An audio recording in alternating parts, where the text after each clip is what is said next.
according to his promise. We are looking for new heavens and a new earth, through which righteousness dwells.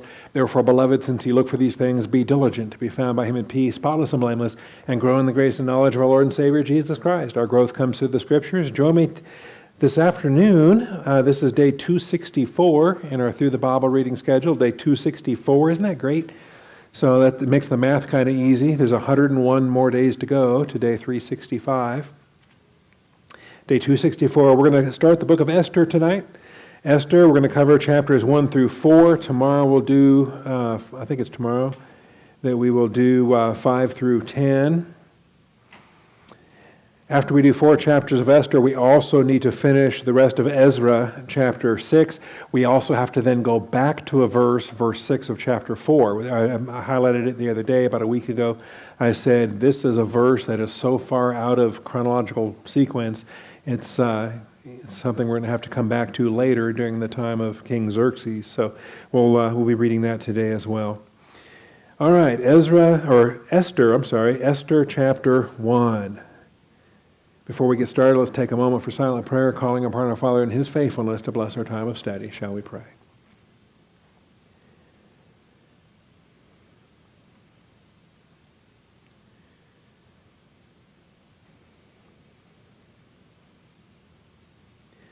Almighty Father, we come before you today, once again, thankful for grace and truth, rejoicing in your faithfulness to bless our time of study. I thank you for the Through the Bible format, even though we're taking in just tons and tons of material, volume of material is coming in, and yet your Spirit, Father, is ministering your word to each one of us. We thank you for that. We praise you in Jesus Christ's name. Amen. All right, Esther chapter 1. Only 2 books of the Bible named after a woman, featuring woman characters. Ruth we had very early in the year, and now we have Esther. And I took a quick Facebook survey the other day about the books we have remaining: Ezra, Nehemiah, Esther, Zechariah, Haggai, Malachi, and all the girls were telling me their favorite was Esther. And I said, oh, well, I know why. Okay, got it. And only one person selected Zechariah. I thought, well, that's interesting. Anyway, how do you pick favorites? God wrote them all. But in this final portion, as I keep saying, we have maybe the least known part of our Old Testament, and the only exception to that is the book of Esther, because this gets taught in Sunday schools, it gets taught in Vacation Bible School, it gets taught in a lot of different ways. So, like I say, let's take a look at it. The drama of Esther begins with the Persian king Ahasuerus and his self-manifested glory. So, verses 1 through 9 here of Esther chapter 1. It took place in the days of Ahasuerus. Just so you're not confused, this is the Ahasuerus who reigned from India to Ethiopia over 127 provinces. In those days, as King Ahasuerus sat on his royal throne, which was at the citadel in Susa, in the 3rd year of his reign, he gave a banquet for all his princes and attendants, the army officers of Persia and Media, the nobles and the princes of his provinces being in his presence. And he displayed the riches of his royal glory and the splendor of his great majesty for many days, 180 days. Now, it's not that it has to be a non-stop party, but it was a continuous celebration for half a year. When these days were completed, the king gave a banquet lasting 7 days for all the people who were present at the citadel in Susa, from the greatest to the least, in the court of the garden of the king's palace. And there were hangings of fine white and violet linen, held by cords of fine purple linen, on silver rings and marble columns, and couches of gold and silver on a mosaic pavement of porphyry. Oh, I love that word. It's the Greek word for purple. Marble, mother of pearl, and precious stones. Drinks were served in the golden vessels of various kinds, and the royal wine was plentiful, according to the king's bounty. So obviously it's a huge party, and he's footing the bill, and he's funding all of it.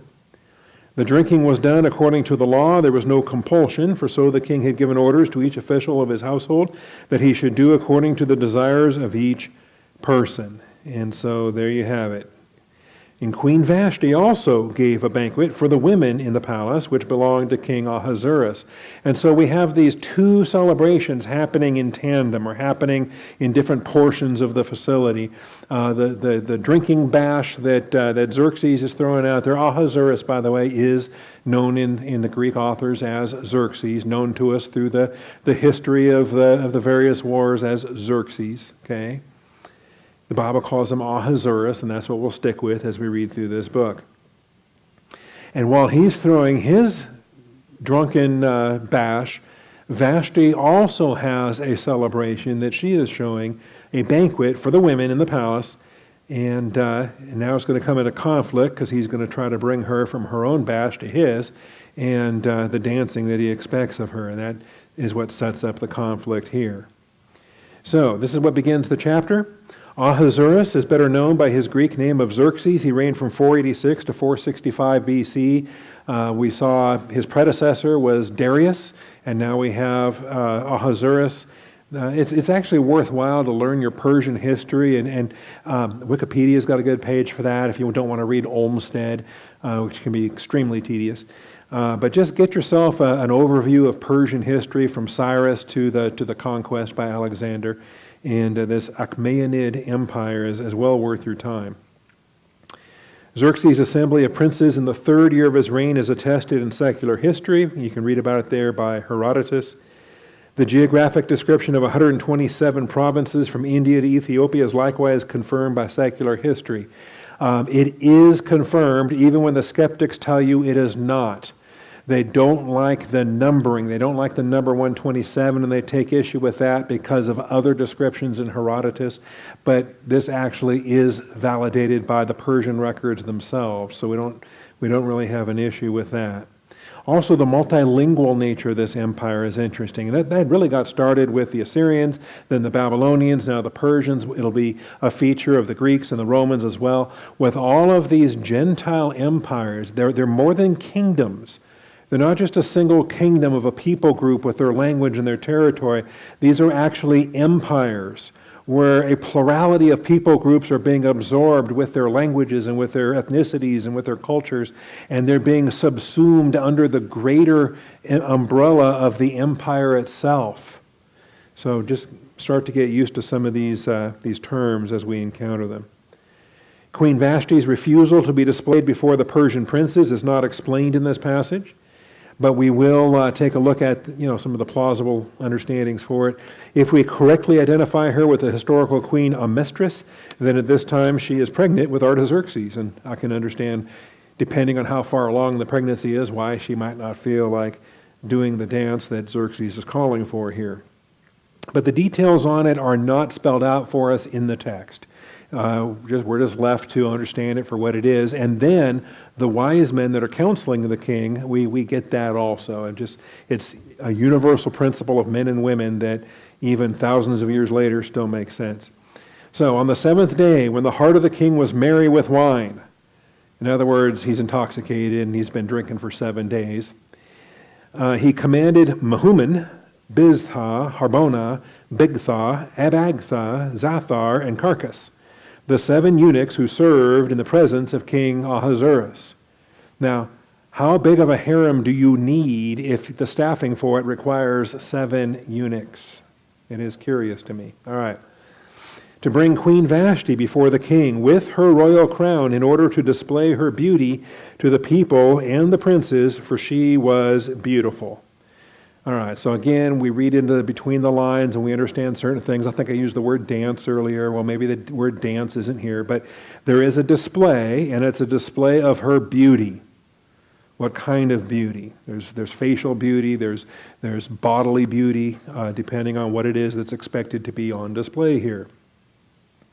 Whichever form is intended is not clear, it's not spelled out. This text isn't vulgar in that way, but it is something that she is not in favor of. She actually refuses. So Queen Vashti refused to come at the king's command. So not only does she not participate in his request, she doesn't even show up. She stays absent altogether. Refused to come at the king's command delivered by the eunuchs. Then the king became very angry, and his wrath burned within him. And so a drunk king is bad enough, but an angry drunk king, okay, keeping in mind he's already been humiliated on the world stage. He's already suffered the incredible defeats, Thermopylae, Marathon. We understand some of the history there in the Persian and Greek wars.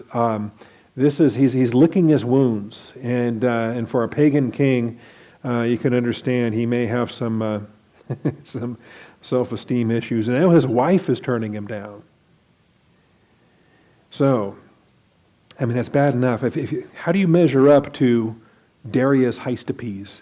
How do you measure up to Cyrus? I mean, when both the kings before you were called the Great, okay, and they weren't the only kings. There was Cambyses, and there was, I'm forgetting now. But anyway, he has a lot of pressure because of his predecessors, because of certainly Cyrus and maybe not Cambyses, but Cyrus and Darius clearly were amazing kings with conquest to their name, with great victories over Babylon and over Egypt, and just amazing. And so here's Xerxes trying to build on that legacy, and his claim to fame, the feather in his cap, is going to be the Greeks. He's going to take the Persian Empire and cross into Europe, or so he thinks. Okay? And he fails. The Persians fail. The Greeks succeed. And he can't figure out why. Well, it's because Michael and Gabriel are fighting against the Prince of Greece, or with the Prince of Greece, against the Prince of Persia. And in the angelic realm, the tide has already turned. But Xerxes just doesn't know that yet. So, the king said to the wise men who understood the times, for it was the custom of the king to speak before all who knew law and justice. And there were close to him, here's another list of men, Karshena, Shether, Adamatha, Tarshish, Meres, Marsena, and Memucan, the 7 princes of Persia and Media who had access to the king's presence and sat in the first place in the kingdom.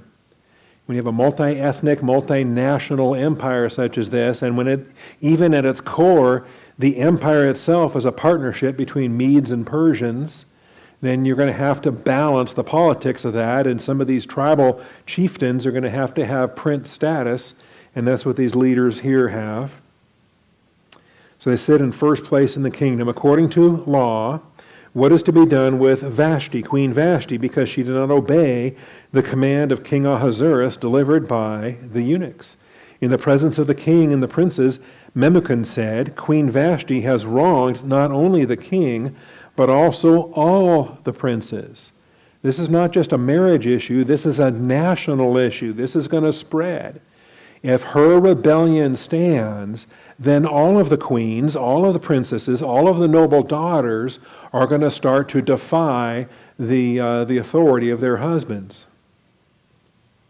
Also all the princes and the peoples who are in the provinces of King Ahasuerus. For the queen's conduct will become known to all the women, causing them to look with contempt on their husbands by saying, King Ahasuerus commanded Queen Vashti to be brought to his presence, but she did not come. In other words, it sets the precedent, it sets the example. This day the ladies of Persia and Media who have heard of the queen's conduct will speak in the same way to all the king's princes, and there will be plenty of contempt and anger. If it pleases the king, and this is their suggestion, and remember, when a decree is issued, it cannot be changed, it cannot be revoked. If it pleases the king, let a royal edict be issued by him. Let it be written in the laws of Persia and Media so that it cannot be repealed, that Vashti may no longer come into the presence of King Ahasuerus, and let the king give her royal position to another who is more worthy than she. And he's got several wives, he's got several concubines, and she is now getting set aside. She's getting isolated. She's going to have a life sentence. She'll be fed and cared for. She'll live in the harem for the rest of her days, but she will never see Ahasuerus again. When the king's edict, which he will make, is heard throughout all his kingdom, great as it is, then all women will give honor to their husbands, great and small. At least that's the theory. Okay? That just put your foot down and be a tyrant, and then other women will learn their lesson, theoretically. So this word pleased the king and the princes, and the king did as Memucan proposed. And so once it's issued, it cannot be revoked. He sent letters to all the king's provinces, to each province according to its script, and to every people according to their language. Notice you have a variety of spoken languages, but even when the languages are quite similar, you might have different scripts.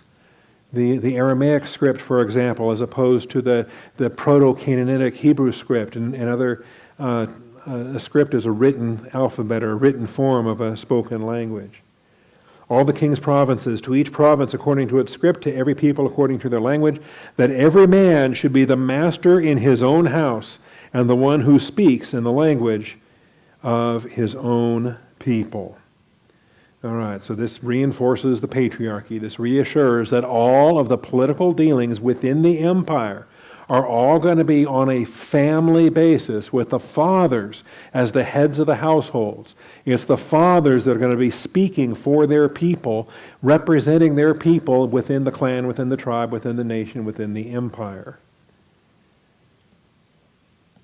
And that's chapter 1. After these things, when the anger of King Ahasuerus had subsided, he remembered Vashti and what she had done and what had been decreed against her. He remembered her, but he can't do a thing about it. He can't undo it. He can't revoke it. He can't change it. He can never see her again because he told her that she can never see him again. So the king's attendants who served him said, "Let beautiful young virgins be sought for the king." Yeah, that's the answer. Okay? When you're depressed, you just need a virgin, okay? Or multiple virgins, as the case may be. We're going to have a talent show. We're going to have a contest. We're going to have a beauty pageant. We're going to have an audition procedure for the new queen. Let the king appoint overseers in all the provinces of the kingdom. Remember, there's 127 of them?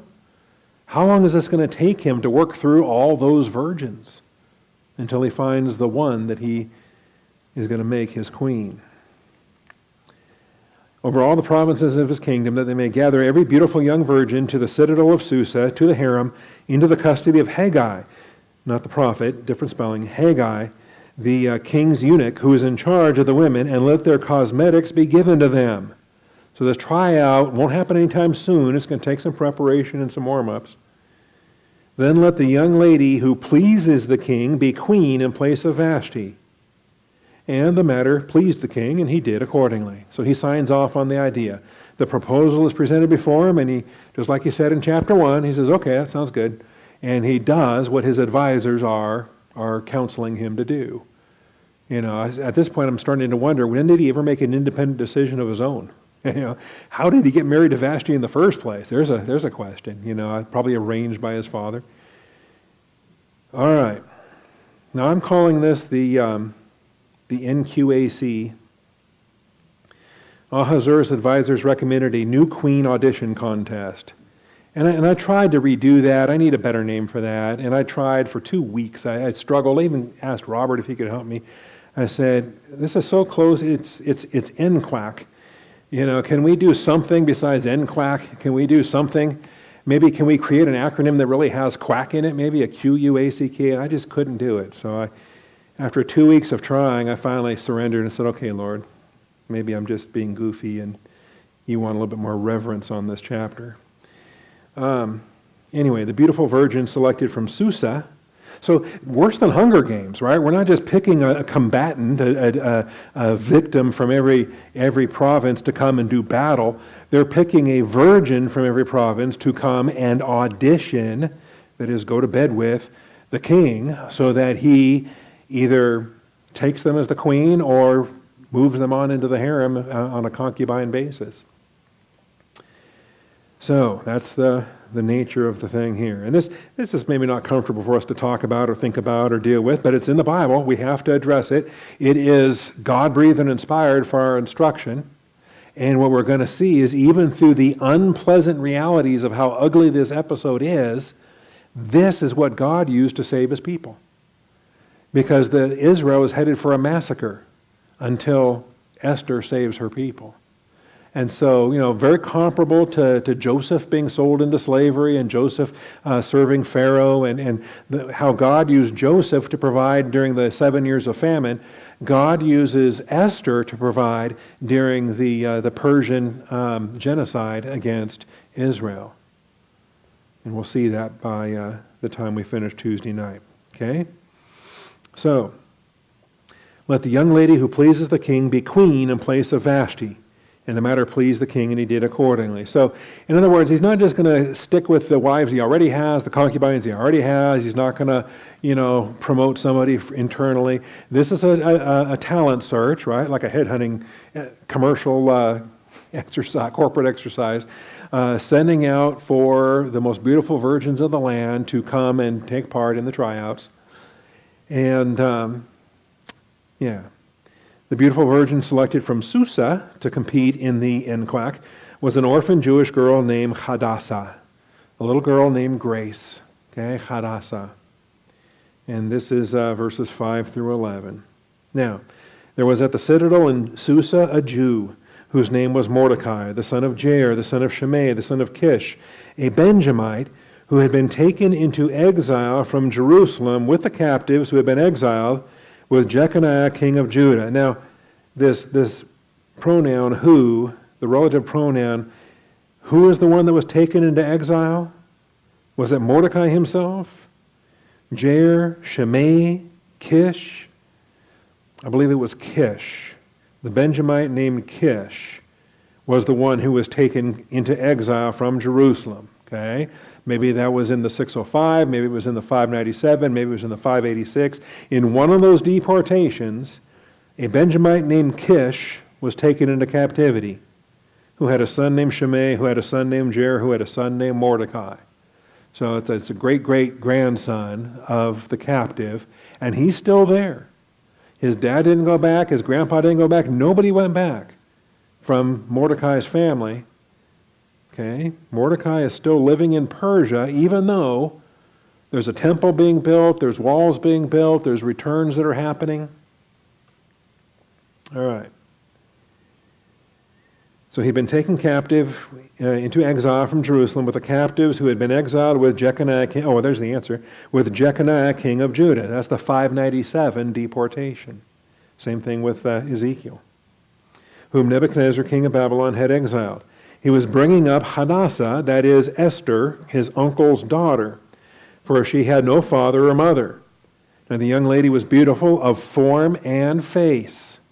Okay, that's a very common phrase. We have it throughout the Old Testament, applied to Bathsheba, applied to Tamar, applied to Abigail, applied to countless other examples. It's applied to Esther here. Beautiful of form and face. That's a cultural issue. We don't typically use that today. We don't talk about women in that way, but it was common. She had an attractive personal appearance in her face and her body. And when her father and mother had died, Mordecai took her as his own daughter. So he adopts her. She's an orphan. He's the uncle. And now he's raising this virgin. Raised by her uncle Mordecai after her parents' death, she has hidden her racial background all her life, taking the Persian name Esther. Now it is related to the Babylonian and to the Assyrian. All of these languages have interconnections in different ways, but Ishtar would be a form of this name. Esther is a form of this name. Very much well known and attested in a pagan sense to the Queen of Heaven, to the Ishtar worship and the things there. And it's safer to have a Persian name in Persia than to have a Jewish name, a Hebrew name, to be known as Hadassah, pinpointing your alien nature there. Mordecai was a Benjamite and apparently a eunuch in the Persian court. There's a hot debate. He probably was, okay? Esther found favor in the eyes of the chief eunuch in charge of virgins. That would be Haggai. And her audition goes very well. So let's read this detail. It came about when the command and decree of the king were heard, and many young ladies were gathered into the citadel of Susa, into the custody of Haggai, that Esther was taken to the king's palace, into the custody of Haggai, who was in charge of the women. Now the young lady pleased him and found favor with him. So this is the grace of God giving her favor in the eyes of the eunuch Haggai. She hasn't been face to face with Ahasuerus yet, but this is the hand of God's providence. He's providing for this virgin that she finds favor. There's a soft spot in his heart, or whatever it is. How does God control the moods and the impulses and the ideas and just the gut reactions of, oh, I like this person, or oh, I don't like this person, and all of the prejudices at a moment's notice where you just have a sense of, okay, this is a sweet girl, or oh, this is a horrible girl. Whatever mechanism does that, it's the sovereignty of God. The sovereignty of God. She comes face to face with this guy who doesn't know her from Adam, but he likes her. It's the grace of God at work. Pleased him and found favor with him, so he quickly provided her with her cosmetics and food, gave her 7 choice maids from the king's palace. I don't think all the other auditioner people received that. I mean, like an inside track here. 7 choice maids from the king's palace, and transferred her and her maids to the best place in the harem. So she immediately has an edge in this talent show, this beauty pageant. And Esther did not make known her people or her kindred, for Mordecai had instructed her that she should not make them known. Every day Mordecai walked back and forth in front of the court of the harem. This kind of argues to his eunuch status. Okay? They're not just going to let this Jewish uncle walking around kind of loose in the palace anywhere, right? Clearly. Okay, so he himself is likely a eunuch and has a legitimate function in this district, in this part of the capital. Probably not for Ahasuerus, but maybe for one of the other princes of Persia. But he walked back and forth in front of the court of the harem to learn how Esther was and how she fared. Now when the turn of each young lady came, did they draw lots? They drew straws? We don't know. They drew little ping pong balls out of an air bubble lottery machine or whatever they did.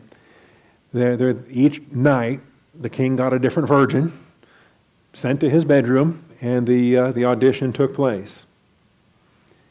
And the turn of each young lady came to go into the king Ahasuerus after the end of her 12 months under the regulation for the women, for the days of their beautification were completed as follows: 6 months with oil of myrrh, 6 months with spices, and the cosmetics for women. So it was a full year of preparation just to get ready for this audition night. The young lady would go in to the king in this way. Anything that she desired was given to her to take with her from the harem to the king's palace. So whatever lingerie, whatever props, whatever oils, whatever food, whatever wine, whatever toys, I mean, who knows? She had her choice of whatever she wanted to take, whatever she thought was going to win the contest. In the evening, she would go in, and in the morning, she would return to the second harem, to the custody of Sheshgaz, the king's eunuch who was in charge of the concubines. She would not again go into the king unless the king delighted in her and she was summoned by name. Most of these women would never see him again. Most of these women would functionally be widows after the first night of relations with the king. If she was lucky, she conceived on that night and she would bear a child that would help provide for her in her older years. But either way, she's going to stay as a concubine in all of her days in this second harem, unless the king delighted in her and she was summoned by name. That's another miracle right there. How does he remember any of their names? I mean, okay. Things I want to know. Now, when the turn of Esther, the daughter of Abihail, the uncle of Mordecai, and we don't know, was she early in this list? Was she later in this list? Was she, she had advantages up front, but it doesn't say that she came earlier in the list. When the turn of Esther, the daughter of Abihail, the uncle of Mordecai, who had taken her as his daughter, came to go into the king, she did not request anything except what Haggai, the king's eunuch, who was in charge of the women, advised. And this was wisdom on her part. I expect all those other women probably had, theories and ideas, and they were talking and had all these plans. But she didn't listen to those other women. She went to the eunuch and just trusted in his counsel. And whatever he advised, and Esther found favor in the eyes of all who saw her. Again, it's the grace of God at work.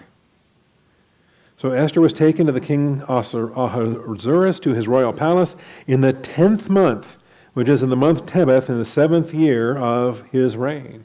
So my suspicion is she was pretty low in the list, that even though she found favor with the first eunuch, that by the time her number was drawn at random, Xerxes had already gone through quite a few of the other contestants. All right. So the king loved Esther more than all the women, and she found favor and kindness with him more than all the virgins, so that he set the royal crown on her head and made her queen instead of Vashti. And that's all the detail we have. Okay? And we don't know what it was. And it doesn't matter what it was. However it is that she found favor in the eyes of her uncle, favor in the eyes of the eunuch, favor in the eyes of all the other women, the contestants, favor in the eyes of the maids that she had been given. Everywhere she went, she found favor, and especially, most importantly, the king himself. She's brought into him that night, and in the morning, he says, all right, this is my new queen. Made her queen instead of Vashti. Then the king gave a great banquet, Esther's banquet, for all his princes and his servants. He also made a holiday for the provinces and gave gifts according to the king's bounty. And so all the remaining virgins were gathered together the second time. Then Mordecai was sitting at the king's gate. And Esther had not yet made known her kindred or her people, even as Mordecai had commanded her. For Esther did what Mordecai told her, as she had done when under his care. So, she is now the queen. All of this happens here in these first couple of chapters. All right, Mordecai then discovers a plot against Ahasuerus, and through Esther saves the king's life. In those days, while Mordecai was sitting at the king's gate, again, he's probably one of the eunuchs. He definitely has a function there. He's working. He's got some kind of capacity that he's serving in government. Bigthan and Teresh, two of the king's officials from those who guarded the door, became angry and sought to lay hands on King Ahasuerus. But the plot became known to Mordecai, and he told Queen Esther, and Esther informed the king in Mordecai's name. So however this works, and we don't know the details, this is all we basically know, that he still has access to communicate with her, just evidently walking past the harem, or whatever the case may be.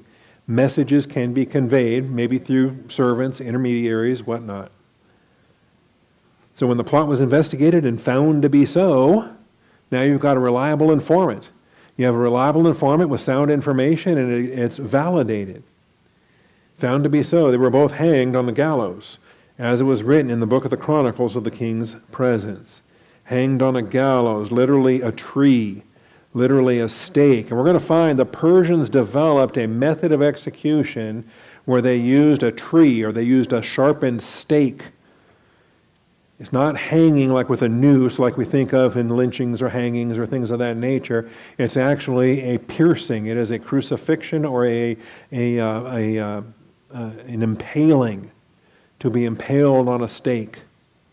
That's the most likely understanding of these gallows. So it's a sharp-pointed stake of whatever height.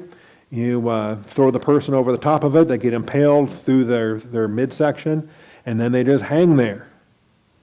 And they hang there, and gravity keeps pulling them down, and the lower they pull, and the thicker the pole gets at the bottom. By the time you reach the bottom of that pole, you're pretty well split in half, and you're probably dead a couple days prior anyway. Pretty gruesome. I'm glad we got to this after lunch and not right before lunch. That would have been bad. So, chapter 3. I mean, you think, hey, great story. You would like to see after it was investigated, found to be true, you would like to read the rest of this and say Mordecai was rewarded, but Mordecai was not rewarded. Mordecai was passed over. This becomes a test. This becomes a humility test for Mordecai's sake. Why does Mordecai not get rewarded? And why is he okay with that? Why is he just leaving himself in the hands of the Lord? Why is he very faithful, very humble? So rather than reward Mordecai for his service, Ahasuerus promotes Haman to a position of authority second only to his own. This is our first mention of Haman. We don't know his connection with the others. Some of the terminology is interesting. After these events, King Ahasuerus promoted Haman, the son of Hammedatha, the Agagite. Man, do some work on the Agagites. Find we have the person of Haman, but then we have the term Agagite. Remember Agag? All right, advanced him and established his authority over all the princes who were with him. So there were 7 princes of Persia, but now Haman is being elevated. Haman is being spotlighted. Haman is being highlighted as a true friend of the king and a true man of glory. Maybe that's preparation for him to be a successor, unless, of course, Xerxes produces an heir of his own. Anyway, authority over all the princes who were with him. And all the king's servants who were at the king's gate bowed down and paid homage to Haman. For so the king had commanded concerning him, but Mordecai neither bowed down nor paid homage. Now this is curious too, and these are the verses you got to look at, particularly if somebody is trying to convince you that Romans 13 means you have to obey every command the king ever gives. That Mordecai is violating the command to be subject to the governing authorities. We obey God, we obey man. If there's something that man orders us to do that violates the commandments of God, then we have to decide. Are we going to render unto Caesar what is Caesar and render unto God what is God's? Bowing down and worshiping a man, God says, you will have no other gods before me. So Mordecai is neither going to bow down nor is he going to pay homage. So the king's servants who were in the king's gate said to Mordecai, why are you transgressing the king's command? Now it was when they had spoken daily to him, and he would not listen to them, that they told Haman to see whether Mordecai's reason would stand. For he had told them that he was a Jew. Essentially, he's claiming a religious exemption. He's saying, my faith will not allow me to worship a man. I have to worship the Lord God. And when Haman saw that Mordecai neither bowed down or paid homage to him, Haman was filled with rage. But he disdained to lay hands on Mordecai alone, for they had told him who the people of Mordecai were. And this is really where the twist comes in, because he doesn't realize that Esther, the queen, is the same, not only of the same people group, but literally his niece. Okay? Now this is not just Mordecai the Jew, but this is the uncle of the queen. Nobody knows that. So not only does he hate Mordecai personally, but he hates the Jewish people collectively, racially. This is anti-Semitism, of course, satanically motivated. So when it was told to him who the people of Mordecai were, therefore Haman sought to destroy all the Jews, the people of Mordecai, who were throughout the whole kingdom of Ahasuerus. And so this becomes the goal. In the first month, which is the month Nisan, in the 12th year of King Ahasuerus, Pur, that is the lot, was cast before Haman from day to day.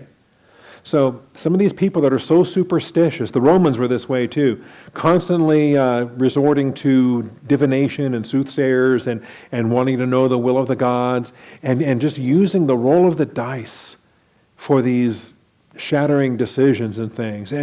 But they were so fearful in their superstition to the demons that they went with it. So the casting of Pur, the casting of the lot, was cast before Haman from day to day, from month to month, until the 12th month, that is the month Adar.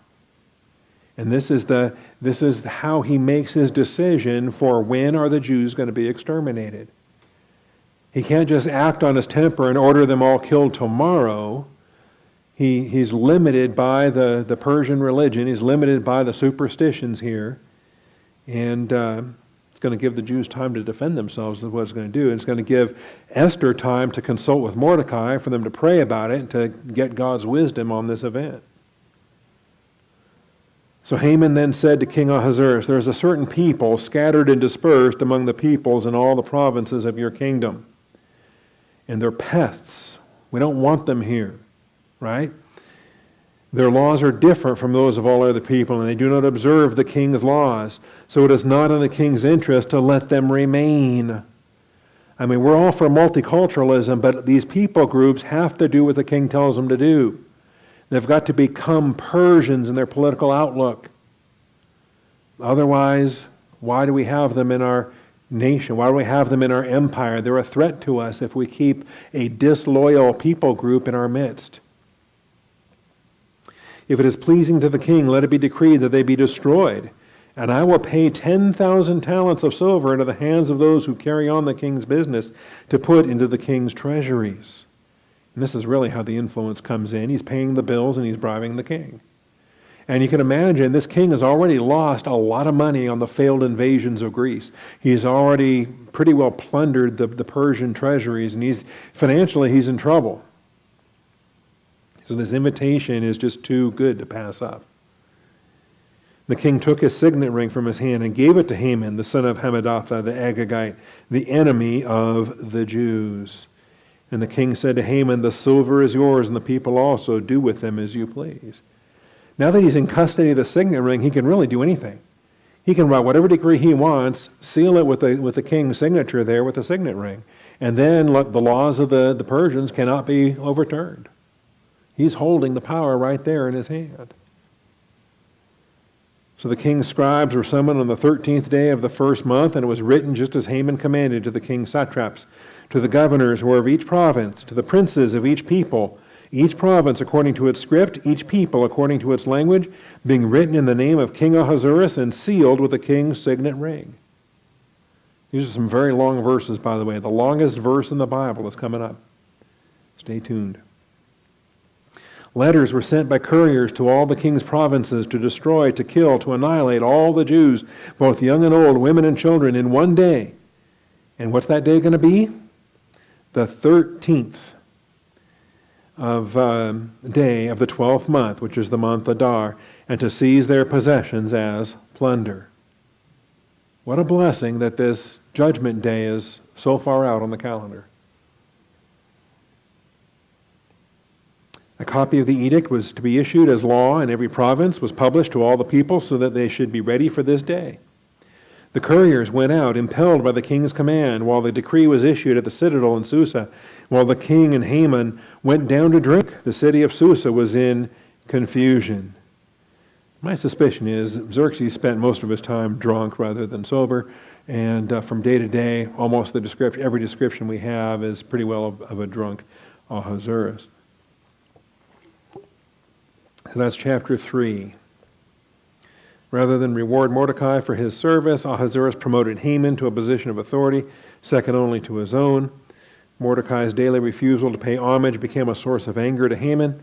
Haman's rage motivated him to murder not only Mordecai, but his entire race. I mean, how evil is that? How vicious is that? Well, again, satanically motivated. Satan has no problem finding people that hate the Jews. All you got to do is find somebody that hates one Jew, and then you can easily turn that into, well, let's just kill them all. Let's just kill them all. Haman followed the Persian soothsaying practice of throwing the pur. This is why the holiday is called Purim. That's the name of the Jewish holiday is called Purim, and it comes from this Persian word. It comes from this practice. The Jews had a similar practice when they would cast lots, when they would draw straws and would cast lots, or when the high priest would use Urim and Thummim. There were other sanctified methods for determining the will of God that were not pagan practices, but this is clearly the pagan practice of divination in order to determine the fortunate timing for a planned event. In the sovereignty of God, the casting of lots provided for nearly an entire year of warning to the Jews for their coming genocide. And I meant to put it in there, doggone it. Go ahead and pencil into these notes the reference there from the Proverbs when it talks about every die is cast, but every decision is from the Lord. You know what I'm talking about? Proverbs, where is that verse? Bible search. Every decision from the Lord. Proverbs 16:33. The lot is cast into the lap, but its every decision is from the Lord. So when you're rolling dice, when you're drawing straws, when you're casting lots, when things are left totally at random, what's random in the human realm, okay? Laws of probability, chaos theory. What do you want to talk about here today? How about the sovereignty of God? That's 100% guaranteeing every roll of the dice, every flip of the coin, every spin of the roulette reel. The sovereignty of God has total control over this universe. Every decision is from the Lord. So yeah, go ahead and pencil in Proverbs 16:33. That should have been added to those notes. I meant to put that in there. Proverbs 16:23. In the sovereignty of God, the casting of lots provided for nearly an entire year of warning to the Jews of the coming genocide. And that's going to be the key to this rescue. It's going to be the key to the Jews not being executed. The king's edict cannot be changed. We know this. This was a feature in Daniel chapter 6 when Darius was tricked into the whole lion's den thing and Daniel was thrown into the lion's den because the decrees of the Persian kings cannot be changed. Now this gets us to chapter 4. In response to Haman's edict, Mordecai undertook a public ministry of humble repentance.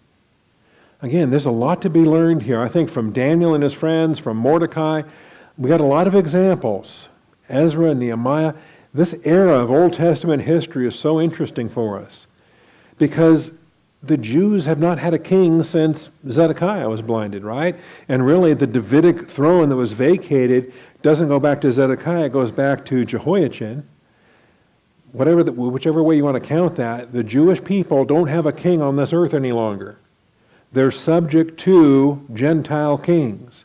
With a vacated Davidic throne, they are at the mercy, at the whims, at the whatever you want to call it. They are under the Gentile thumb. From Babylon to Persia to Greece to Rome, waiting for the stone made without hands to come crashing down from heaven. They're waiting for the second advent of Jesus Christ is what they're waiting for. And until that happens, until Jesus Christ is seated on the throne of David in victory over his enemies, until that day, the Jewish people are still going to be struggling under Gentile dominion. So his response is a ministry of humble repentance. Take a look at this. When Mordecai learned all that had been done, he tore his clothes, put on sackcloth and ashes, went out into the midst of the city, and wailed loudly and bitterly.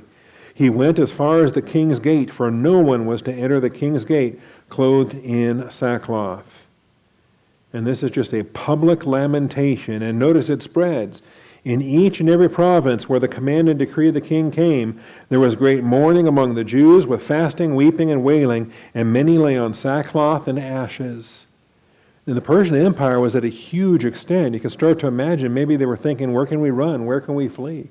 And even in Jerusalem, where the temple is being built and the walls haven't even started yet. You can imagine how much danger that they were in at this time. Then we get introduced here to Hathach, the queen's eunuch. All right, Esther's maidens and her eunuchs came and told her, and the queen writhed in great anguish. So she learns about the Jewish lamentation. She learns about the sackcloth and ashes. She learns about the public grieving over this unjust law. And what's she going to say about it? She's kept her Jewishness secret this whole time. She writhed in great anguish. Some of the worst torture you'll ever face is the torture you have to face alone because you can't tell anybody you're dealing with it. So she sent garments to clothe Mordecai that he might remove his sackcloth from him, but he did not accept them.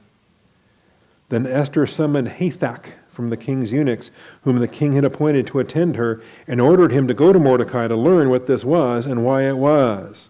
So she needs an agent to go as the go-between. She can't just walk out of the harem and go talk to her uncle. So Hathach went out to Mordecai to the city square in front of the king's gate, and Mordecai told him all that had happened to him and the exact amount of money that Haman had promised to pay to the king's treasuries for the destruction of the Jews. He also gave him a copy of the text of the edict which had been issued in Susa for their destruction, that he might show Esther and inform her, and to order her to go to the king and implore his favor to plead with him for her people. So Mordecai knows what needs to happen. The queen needs to go change the king's mind. Say, well, how's she going to do that when an edict of a Persian king cannot be revoked? Okay, well, even if man, all things are impossible, with God, all things are possible. How does this get solved? If there's no solution in the human realm, what are we supposed to do? Just sit back and do nothing? Or do we stay faithful and do what our hand finds to do? Do we continue to serve in various ways? This is what I think the overall message is going to hit us with. So Hathach came back and related Mordecai's words to Esther. Then Esther spoke to Hathach and ordered him to reply to Mordecai. All the king's servants and the people of the king's provinces know that for any man or woman who comes to the king to the inner court who is not summoned, he has but one law, that he shall be put to death, unless the king holds out to him the golden scepter so that he may live. I have not been summoned to come to the king for these 30 days. It's been ages since he's called for her, almost a month. Okay? So they related Esther's words to Mordecai. Then Mordecai told them to reply to Esther. It's kind of interesting how all this involved back and forth with the eunuchs. All of this was back and forth with servants. They could not speak face to face. And yet, it's as if they were because of the way these words get repeated. All right, now I lost track of some of these details here. Hathach, the queen's eunuch, becomes the go-between. Esther offers clothing, likely sanctuary, to Mordecai, but he refuses. Orders Esther to plead their case before the king. Esther fears the danger of approaching the king uninvited, but Mordecai advises her that she is in danger regardless. And that's where these verses come in. And these verses, I tell you, these are powerful. You can preach these. These are principles of divine guidance that we should be paying attention to. Mordecai told them to reply to Esther, "Do not imagine that you in the king's palace can escape any more than all the Jews." Think about what you know, and then think about what you imagine. Okay? This is the human tendency to wishful thinking. This is the human tendency to pretend that it's not so bad, or that somehow it won't include you, or that somehow you're going to escape. Do not imagine. Why are you clinging to this hope that it won't touch you? Is there a promise somewhere that God said it won't touch you? For if you remain silent at this time, relief and deliverance will arise for the Jews from another place. This is powerful. This is the wisdom of God, who organizes our circumstances, who knows every what if, who knows if you don't do His will, there's somebody else that will do it. His plan will not be thwarted because you chicken out and you won't do what it is He has for you to do. Sometimes, we have these thoughts too, in the sense God calls us to witness, calls us to evangelize, and then we start, and then we get nervous, and then we get scared, and then we chicken out, and we don't give the gospel. But we know for a fact that we were supposed to, and we hate ourselves afterwards. We think, man, why did I do that? Why didn't I tell him that? It's so easy. Why did I chicken out? Why, The good news is, as God's plan is not thwarted, it's not your fault, this person's going to die and go to hell, they will get the gospel. God has somebody else ready to go because God knew you were going to chicken out. He had somebody else ready to go, but God holds you accountable because you were the one that was supposed to do it. Again, the language is here. If you remain silent at this time, relief and deliverance will arise from another place.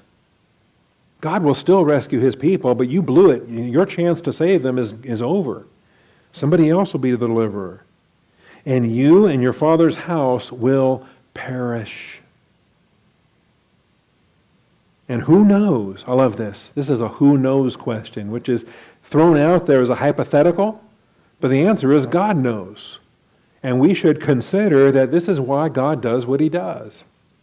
Who knows whether you have not attained royalty for such a time as this? Who knows? Did you ever stop to ask yourself why you were picked? Did you ever stop to ask yourself why, of all the virgins in Susa, you were picked for the tryouts, and why, of all the virgins in the tryouts, you were picked to be queen? Remember, the lot is cast into the lap, but every decision is from the Lord. She is queen because of the sovereignty of God. And He has her right where He wants her. The right person at the right time in the right place for the right reasons. This is why you're here. Have you ever thought of that? This is such a powerful verse with respect to divine guidance. So she is in danger of Haman's decree. She is in danger of refusing her work assignment of deliverance. Although God is not mentioned here by name, it is clear that Mordecai views Esther's royal office as the Lord's provision for this very moment. Who knows whether you have attained royalty for such a time as this? The name of God is not found anywhere in the book of Esther. And that has caused some people to doubt its canonicity and to ask, how was a book like this added to the Hebrew canon? How was a book like this added to our Bibles? The name of God is nowhere in this book.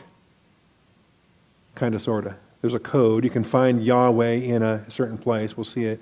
But not spelled out in direct terms.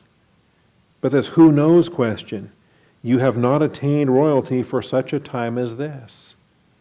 I think that's screaming the hand of God behind the scenes, the sovereignty of God at work in the provision of the circumstances. The providence of God is seen with a hindsight looking back. So Esther accepts Mordecai's rebuke and asks for a national 3-day prayer meeting and fast before she approaches the king.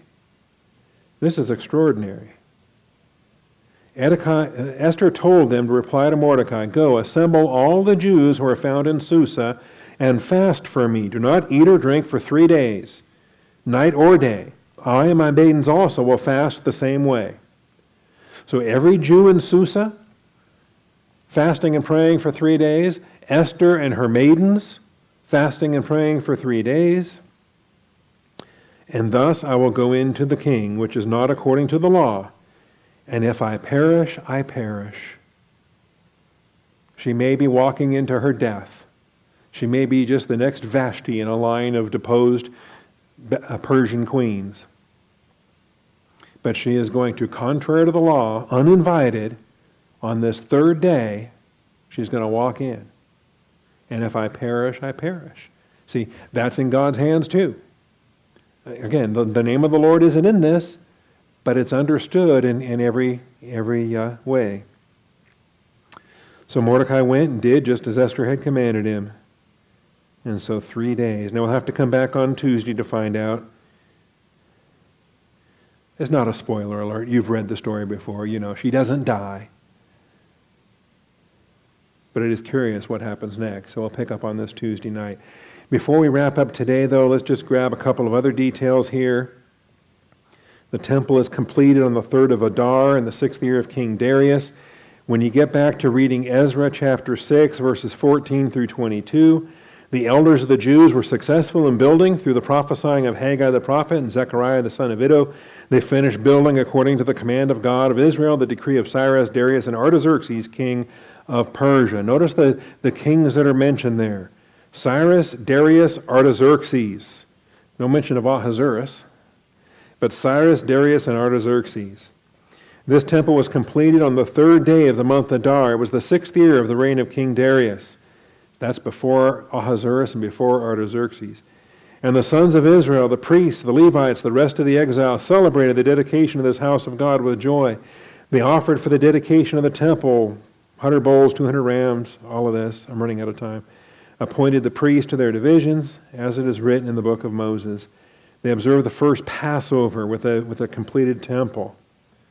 All the joys, all the rejoicing. All right, that gets us through chapter 6.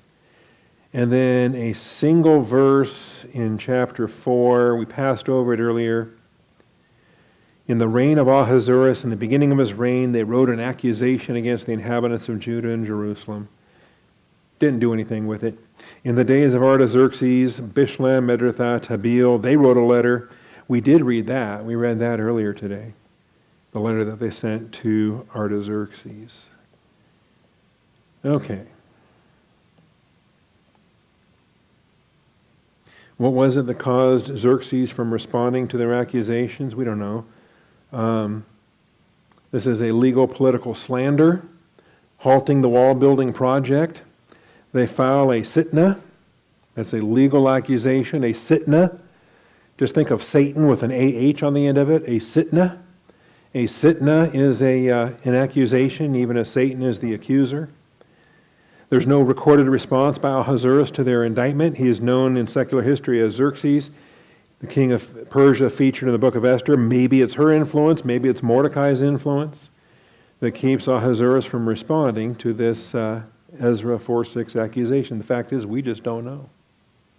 I think probably the accusation came too early because it was sent in the reign of Ahasuerus, in the beginning of his reign. So I think that's too early for Esther and Mordecai to have an influence. I think, again, it's just the hand of God's providence. keeping Ahasuerus from stopping their building. All right, we'll come back Tuesday, Lord willing, rapture pending. Father, thank you for this day. Thank you for truth. Thank you for all of the grace, abundant blessings of this day. It's been special in so many different ways. We give you the praise and the glory, Father, in Jesus Christ's name. Amen. Austin Bible Church is a grace ministry. No price is ever assigned to any video, audio, printed material, or anything provided by this ministry. Costs associated with such grace provision are paid in full by grace-oriented born-again believers in Jesus Christ, motivated by God the Holy Spirit, well-pleasing to God the Father. More information on our grace-giving policy and your opportunity to join in this Grace Financial Fellowship can be found at the link in the description below.